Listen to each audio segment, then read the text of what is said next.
Ginbawian sang kabuhi samtang ginabulong sa ospital ang 52 anyos nga manunudlo sa isa ka kolehiyo sa New Washington, Aklan sa Hulyo 28, Martes sang hapon. Sunod sa New Washington Police, ginsumbag ang biktima sa 19 anyos nga lalaki sang Domingo, Hulyo 26 sa advanced graduation celebration sa isa ka balay sa Barangay Mabilo, New Washington. Ante sini nagbaisay pa ang duha samtang nagainom-inom.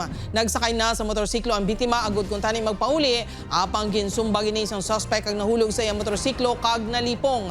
Gilayon man na aresto ang suspect apang ginpagwa man matapos naglaps ang reglementary period. Iga-autopsy ang bangkay sa biktima nga residente sa Cabatuan, Iloilo. Isang unang pagtakop sa iya, ging file tani sa iya ang frustrated homicide. Galing kay na-expired ang victim naton. Ang mutong ging tagpo naman nato niya file sa iya sa homicide naman.